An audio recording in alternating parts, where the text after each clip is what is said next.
ہندوستان اور صہیونی حکومت کے درمیان نئے سمجھوتے پر دستخط کے بعد دونوں ملکوں کے درمیان دفاعی تعاون نئے مرحلے میں داخل ہو گیا ہے۔ ارنا کی رپورٹ کے مطابق ہندوستان اور صہیونی حکومت نئے مفاہمتی نوٹ پر دستخط کر کے اپنے فوجی اور صنعتی تعاون کو فروغ دے رہے ہیں۔ ہندوستان اور صہیونی حکومت نے اس کا مقصد دفاعی شعبے میں تکنیکی و صنعتی تعاون بڑھانا بتایا ہے۔ یہ سمجھوتہ ہندوستان کے سیکرٹری دفاع کے دورہ تل ابیب کے موقع پر انجام پایا ہے۔ ہندوستانی وزارت دفاع اور صہیونی حکومت کی وزارت جنگ کی جانب سے جاری ہونے والے بیان کے مطابق یہ سمجھوتہ فوجی ٹریننگ، ریسرچ و توسیع، مصنوعی ذہانت اور سائبر سیکورٹی سمیت نئی ٹیکنالوجیز کے علاوہ دفاعی آلات کی مشترکہ پیداوار کے شعبوں میں تعاون پر مشتمل ہے۔ صہیونی وزارت جنگ کے ڈائریکٹر جنرل بارام نے ہندوستان کو ایک اہم اسٹریٹجک پارٹنر قرار دیا ہے اور کہا ہے کہ تل ابیب ہندوستان کے ساتھ پہلے سے بھی زیادہ تعاون کو وسعت دینے کا ارادہ رکھتا ہے۔ ہندوستان 2020 سے 2024 تک صہیونی ہتھیاروں کا سب سے بڑا خریدار رہا ہے، جس میں جدید ریڈار، جنگی ڈرون، زمین سے فضا میں مار کرنے والے میزائل اور ٹینک شکن میزائل شامل ہیں۔ ہندوستان کی وزارت داخلہ نے سری نگر کے نوگام تھانے میں ہونے والے دھماکے کو حادثاتی قرار دیتے ہوئے کہا ہے کہ اس پر غیر ضروری قیاس آرائیاں نہ کی جائیں۔ ہندوستان کی مرکزی وزارت داخلہ نے جموں و کشمیر کے نوگام پولیس اسٹیشن میں جمعے کی رات ہوئے دھماکے کو ایک افسوسناک حادثہ قرار دیتے ہوئے کہا کہ یہ ضبط شدہ دھماکہ خیز مواد اور کیمیکلز کو جانچ کے لیے بھیجے جانے سے قبل ہوا، جس کی وجوہات کی تحقیقات کی جا رہی ہیں، لہٰذا اس بارے میں غیر ضروری قیاس آرائیاں نہیں کرنی چاہیے۔ وزارت داخلہ میں جوائنٹ سیکریٹری جموں و کشمیر پرشانت لوکھنڈے نے ہفتے کو نئی دہلی میں صحافیوں کو بتایا کہ جمعے کی رات 11:20 پر جموں و کشمیر کے نوگام پولیس اسٹیشن کے اندر ایک بڑا دھماکہ ہوا۔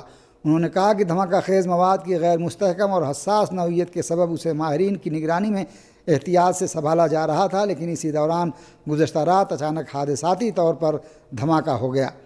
ادھر سری نگر میں جموں و کشمیر پولیس کے ڈائریکٹر جنرل نیلین پربھات نے بھی اسے حادثاتی واقعہ قرار دیتے ہوئے اس کا دہشت گردانہ سرگرمیوں سے کسی قسم کا تعلق کو مسترد کر دیا ہے۔ واضح رہے کہ اس واقعے میں 9 افراد کی موت ہو گئی ہے اور 27 پولیس اہلکار اور 2 ریونیو افسر اور 3 دیگر افراد زخمی ہوئے ہیں۔ پاکستان کے سیکورٹی اداروں نے بنو اور لکی مروت میں مشترکہ آپریشن کر کے 5 دہشت گردوں کو ہلاک کر دیا۔ بنو اور لکی مروت کے سرحدی علاقے تختی خیل میں کاؤنٹر ٹیررزم ڈپارٹمنٹ اور پولیس نے مشترکہ کارروائی کی ہے، جس میں آپریشن کے دوران 5 دہشت گرد ہلاک ہوئے، جبکہ بڑی تعداد میں اسلحہ بھی برآمد کر لیا گیا۔ میڈیا رپورٹوں کے مطابق تختی خیل کے سرحدی علاقے میں دہشت گردوں کی موجودگی کی اطلاع پر ضلع پولیس اور CTD نے مشترکہ طور پر ایک اہم اور فیصلہ کن آپریشن کیا۔ تحریک حماس کے ترجمان نے غزہ کے مظالم کے خلاف عرب لیگ اور اسلامی تعاون تنظیم سے واضح موقف اپنانے کا مطالبہ کیا ہے۔ تحریک حماس کے ترجمان حازم قاسم نے کہا کہ غزہ کے عوام کو جنگ بندی کے باوجود نسل کشی کی جنگ کا سامنا ہے اور جار صہیونی حکومت اس علاقے میں انسان دوستانہ امداد کے داخلے اور ویرانوں کی تعمیر کی راہ میں رکاوٹیں کھڑی کر رہی ہے۔ انہوں نے بدترین صورتحال میں غزہ کا محاصرہ جاری رہنے کا ذکر کرتے ہوئے عرب لیگ اور اسلامی تعاون تنظیم سے واضح موقف اپنانے کی ضرورت پر تاکید کی۔ اسی سلسلے میں عوامی محاذ برائے آزادی فلسطین نے تاکید کی ہے کہ غاصب فوج موسم سرما کو غزہ میں نسل کشی کے لیے ہتھیار کے طور پر استعمال کر رہی ہے اور پناہ گزین فلسطینیوں کو اس موسم میں سر چھپانے کے لیے شدید امداد کی ضرورت ہے۔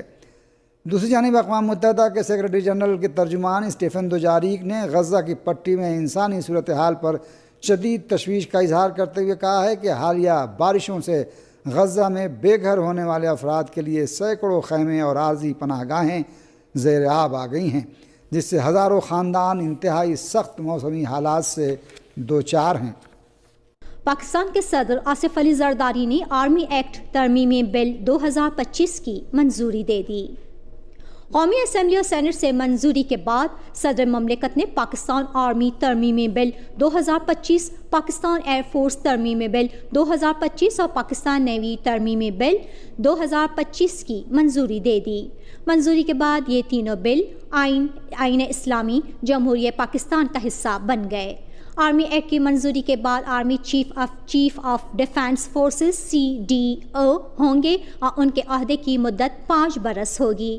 دریں اثنا سپریم کورٹ کے سینئر ترین جج جسٹس منصور علی شاہ اور جسٹس اطہر من اللہ کے بعد لاہور ہائی کورٹ کے جج جسٹس شمس محمود مرزا نے بھی عہدے سے استعفیٰ دے دیا۔ ہندوستان کے زیر انتظام کشمیر میں سری نگر کے نوگام پولیس اسٹیشن میں کل رات ہونے والے ایک خوفناک دھماکے میں 12 افراد ہلاک اور 27 زخمی ہو گئے۔ مقامی حکام کے مطابق جمعہ کی رات فرینزک سائنس لیبارٹری کی ٹیم اور مقامی نائب تحصیلدار مواد کا معائنہ کر رہے تھے کہ اچانک خوفناک دھماکے سے تھانہ لرز اٹھا۔ پولیس حکام کے مطابق دھماکہ اس وقت ہوا جب وائٹ کالر یا فرید آباد دہشت گردی کے ماڈیول کیس میں پکڑے گئے دھماکہ خیز مواد کے ایک بڑے ذخیرے سے نمونے لیے جا رہے تھے۔ ذرائع کے مطابق ہریانہ کے فرید آباد سے برآمد شدہ متعدد بیگز میں رکھے گئے ایمونیم نائٹریٹ کی بڑی مقدار کو ثبوت کے طور پر نوگام پولیس اسٹیشن منتقل کیا گیا تھا۔ ہلاک ہونے والوں میں زیادہ تر پولیس اہلکار اور فرینزک اہلکار شامل ہیں۔ نوگام پولیس اسٹیشن دھماکے کے حوالے سے حکام نے بتایا کہ 24 پولیس اہلکاروں اور 3 شہریوں کو شہر کے مختلف اسپتالوں میں داخل کرایا گیا ہے۔ دہلی کے لال قلعہ کے قریب دھماکے کے بعد نوگام پولیس اسٹیشن میں ہونے والے دھماکے کے بعد سیکورٹی ایجنسیاں چوکس کر دی گئیں۔ ہندوستان کی ریاست بہار میں ریاستی اسمبلی کے الیکشن میں حکمراں اتحاد کو بھاری اکثریت سے کامیابی ملی۔ نتائج کے مطابق NDA اتحاد کو 202، MGB کو 35 اور دیگر جماعتوں کو 6 سیٹیں ملی ہیں۔ الیکشن کے نتائج پر اپنے رد عمل کا اظہار کرتے ہوئے ہندوستانی وزیر اعظم نریندر مودی نے کہا کہ یہ سماجی انصاف اور عوامی فلاح کے جذبے کی جیت ہے۔ بہار کے میرے باشندوں کا بہت بہت شکریہ جنہوں نے 2025 کے اسمبلی انتخابات میں NDA کو تاریخی اور حیرت انگیز جیت کا آشیرواد دیا ہے۔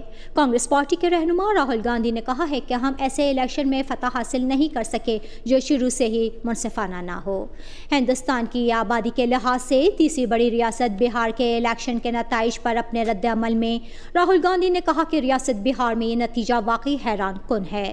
راہل گاندھی کا مزید کہنا تھا کہ ان کی لڑائی آئین اور جمہوریت کے تحفظ کے لیے ہے۔ کانگریس اور اپوزیشن اتحاد ان نتائج کا گہرائی سے جائزہ لے گا۔ ان کا کہنا تھا کہ جمہوریت کو بچانے کے لیے اپنی کوششوں کو مزید مؤثر بنائیں گے۔ صہیونی حکومت نے غرب اردن کے شہروں اور دیہی علاقوں پر وسیع حملے کر کے دسیوں فلسطینی شہریوں کو زخمی اور گرفتار کر لیا اور ساتھ ہی مشرقی غزہ اور رفح کے سواحل کو بھی توپ خانے سے نشانہ بنایا۔ فلسطین کی خبر رساں ایجنسی کے مطابق صہیونی فوجیوں نے آج الصبح سے غرب اردن اور غزہ کے مختلف علاقوں میں اپنی تازہ ترین جارحانہ کارروائیوں کے نئے سلسلے کا آغاز کیا ہے۔ اس رپورٹ کے مطابق صہیونی فوج نے جنین میں ایک فلسطین جوان کو گولیوں سے نشانہ بنایا اور اسی طرح عقابہ اور شمالی طوباس میں فلسطینی جوانوں اور صہیونی فوج کے درمیان گھمسان کی لڑائی جاری ہے۔ صہیونی فوج نے غزہ میں مسلسل جنگ بندی کی خلاف ورزی جاری رکھتے ہوئے غرب اردن کے متعدد گھروں کو محاصرے میں لے لیا ہے اور بہت سے علاقوں میں فلسطینی مجاہدین کے ساتھ ان کی جھڑپیں جاری ہیں۔ صہیونی فوجیوں نے مشرقی شہر غزہ کے علاقوں پر بھی حملے کیے ہیں اور اس جارح حکومت کی جنگی کشتیوں نے بھی رفح کی سواحل پر گولہ باری کی ہے۔